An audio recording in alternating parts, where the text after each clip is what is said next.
Donald Trump surrounded by fans. You can barely make an outie in that crowd after giving a sort of a hell-raising speech to his supporters, including a few protesters who he politely urged guards there to remove, and they did. There were more outside, and this is sort of getting to be the rigueur du jour when it comes to his events.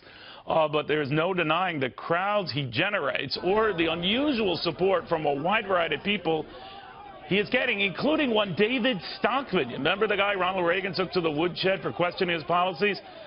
Well, it turns out David Stockman is worried about the debt he was then and the debt that now is approaching $19 trillion now, and he thinks we need someone like, well, the great disruptor. I think we need a disruptor. We have been going down the same path now for 25 years, and what has it led to? $19 trillion of debt, a Federal Reserve that's out of control. They have had the interest rate at zero practically for 90 straight months. So the fact that they might start rising at the first hike since, what, December, I mean, you welcome that. I welcome that, but it's a pinprick. You have to recognize that the interest rate is the mother's milk of speculation when it's at zero. Wall Street funds itself in the money market, and the Fed has had its foot on that interest rate at zero for 90 months.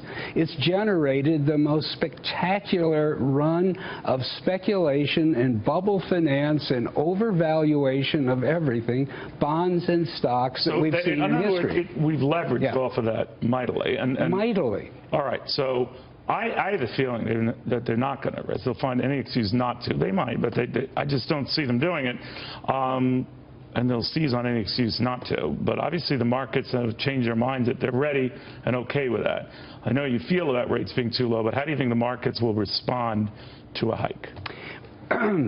Well, there's been a brave front in the last couple of days. If the Fed is going to raise rates, that must mean everything is swell. When has the Fed ever gotten it right about the economy? True. Did it see the crash coming in 2000? Did it see the housing bubble? Did it see the Wall Street meltdown in 2008? Or the bubble it's creating now? The bubble it's creating now. Or did it project the GDP growth rate even remotely accurately for the last 6 years running? The answer is no, no, and no. It's always wrong. It is lost. It has no clear view of the future, and therefore for the markets to conclude that everything is all better, that we're moving upward ever higher, I think is a huge error.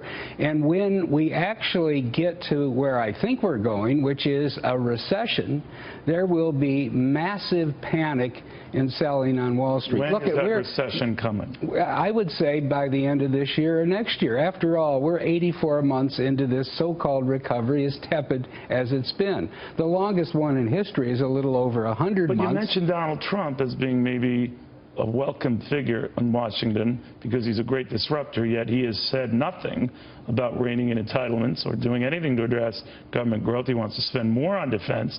And I'm thinking to myself, when I heard those disruptor comments of yours, David Stockman has no idea what this guy's like. You know, I think I am not very happy with what he said about entitlements. You need to at least... What is he going to disrupt if he's not even going to touch them? Well, what I like is that he's not schooled in all the rationalizations, all the theories that Washington has been running on, both in foreign policy and domestically, and but he has said we don't need to do anything there. I think maybe he'll discover the facts of life, and at least he recognizes that $19 trillion of debt is more than we can live with, that if we continue down this path, it'll be $30 billion within a decade. We'll have a debt to GDP ratio equal to practically Greece. I think he at least has some sense that debt can be dangerous. He's had a lot of experience with it. So but he could always, in the past, claim bankruptcy, right? Yes, the U.S. doesn't have that option. I don't think we have that option, but essentially, that's what Fed policy today leads to. They're determined to have 2% inflation. What does that mean? After 30 years, a 30-year government bond is worth 55 cents on the dollar. Now, if that's not a default, if that's not a huge haircut, I don't know what is.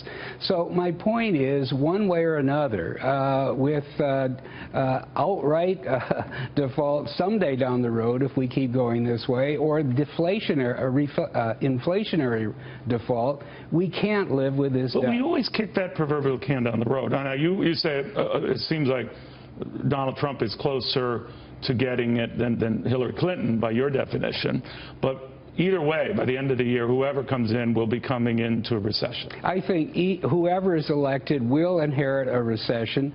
After all, if you expect 4 years of no recession, that's 140 months from when the last one ended. Argument that it could last long has been so weak to begin with, you could stretch it out. You can't say that in light of what's going on in the world. We've got a deflationary recession emerging everywhere in the world. Japan, is an old age colony sinking into the sea. China is a massive speculative mania that's going to collapse any day. Well, how do you think Donald Trump responds to China? You mentioned the fact that he thinks they're eating our lunch and taking advantage of us. So we're on defense with them.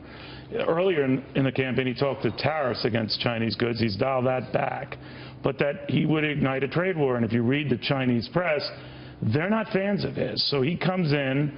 Are we looking at global trade friction? Oh, I think there's going to be enormous friction because with him, with either Trump or Clinton. So there's hell to pay no matter who gets it. It doesn't matter. I mean, we have been living beyond our means for 30 years.